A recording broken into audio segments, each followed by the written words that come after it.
Hello everybody, it's Silly Pilly, and today I'm going to show you how to set up a TAS for Risk of Rain.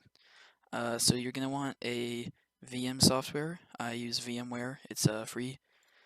Um, so you're going to make a new VM, and you're going to want to use some 32-bit Linux that is using a modern enough for libtas, which is the tool that we'll be using the TAS. Um, I just use Linux Mint, the current version with 32-bit, if you're doing a 32-bit game like Risk of Rain. If you're doing a different game that's 64-bit, you're going to want a 64-bit version. And then you're going to change the version to some other Linux. Name it whatever you want. I'm going to name this like test. And then put it somewhere where you have enough storage to store it. That's important. And then you can set you're going to want to have enough disk space to store the save states that libtas uses. So I'm just going to set, a certain amount. And then you're going to want to customize the hardware and give it enough RAM to run. I can just use 4 gigabytes if you don't have that much, just a reasonable amount. You're going to want, the number of processor cores doesn't matter. I just use 4 because I have a 4-core processor. And I think virtualize is an option that you want to use. All these other settings are pretty much right, except you need to change display. You're going to want accelerate 3D graphics so that it can use the graphics card, and then you're going to give it enough graphics memory. You can do 1, I usually do 2. And yeah, and these options can be changed depending on what you have and what you want to actually use for the VM. As long as it meets the minimum requirements for Risk of Rain and for libtas, then it's all good. So then you want to run the VM.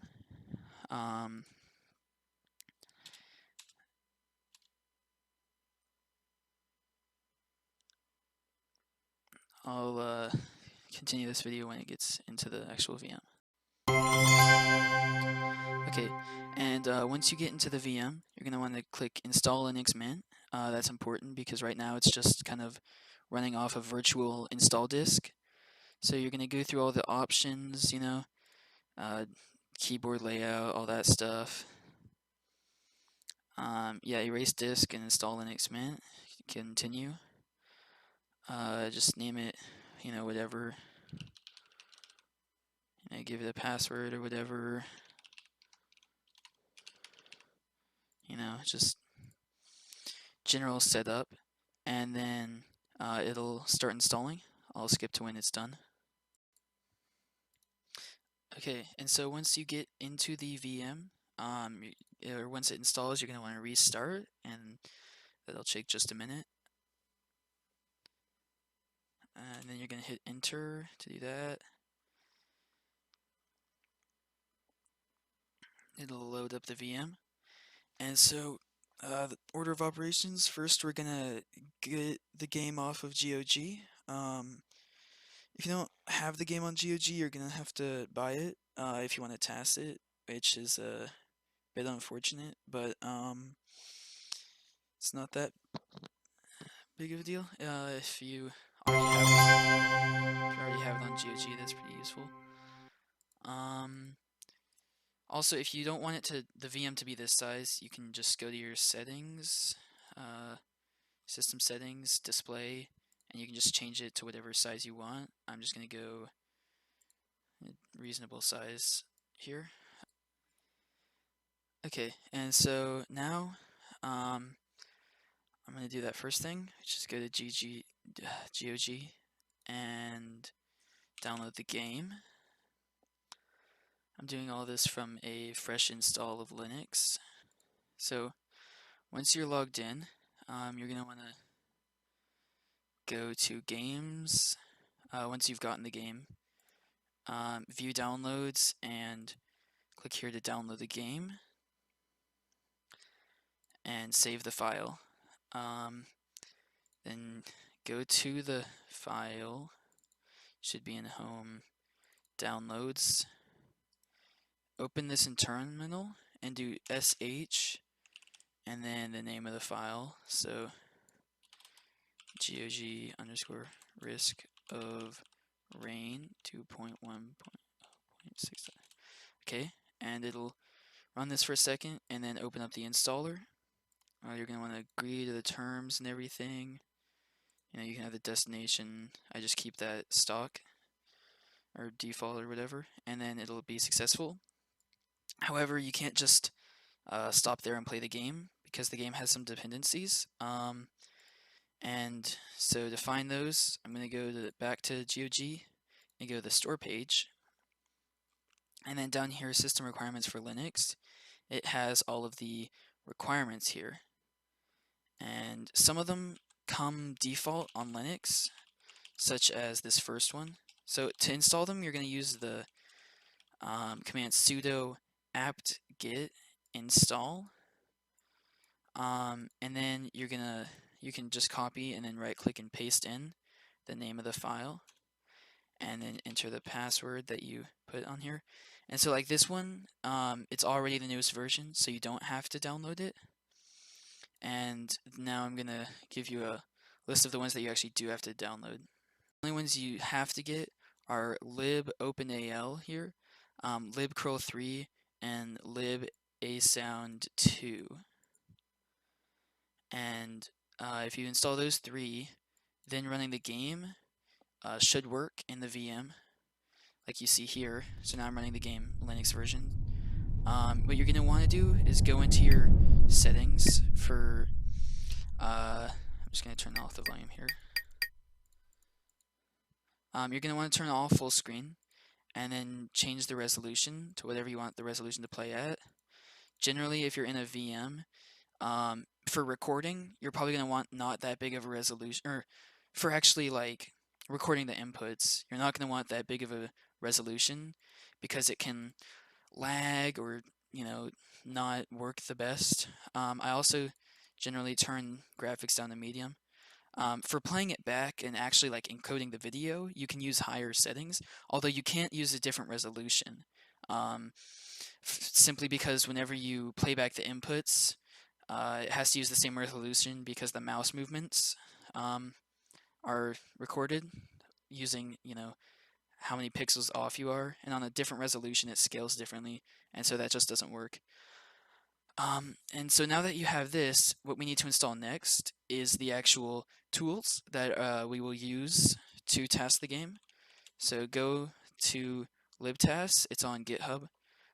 It's what we use to use TAS tools on games for Linux. You need recent kernel, and yeah. You can find more requirements and compatible games. There's a list of them. It only works for games using these two specific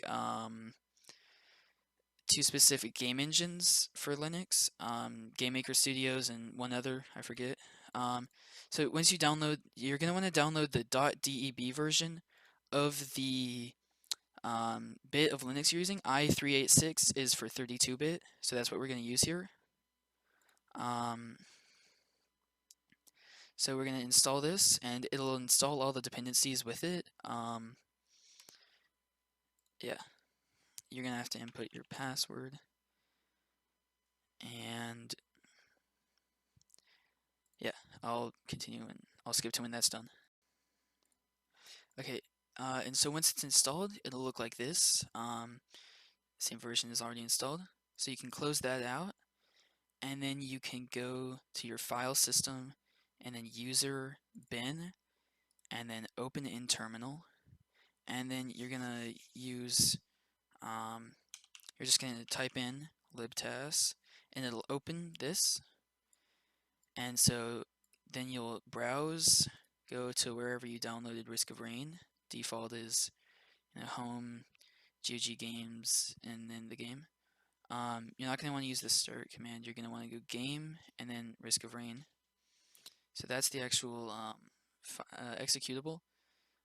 Some options that the game needs: time tracking, main thread clock get time, because it actually uses the system time for RNG. And then you can configure your mapping, frame advance button, whatever you want to use.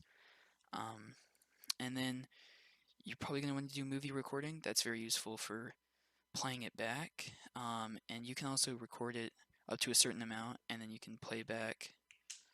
And yeah, so you can play back up to a certain point and then start recording again. So you can use a previously recorded section and then change it from any point.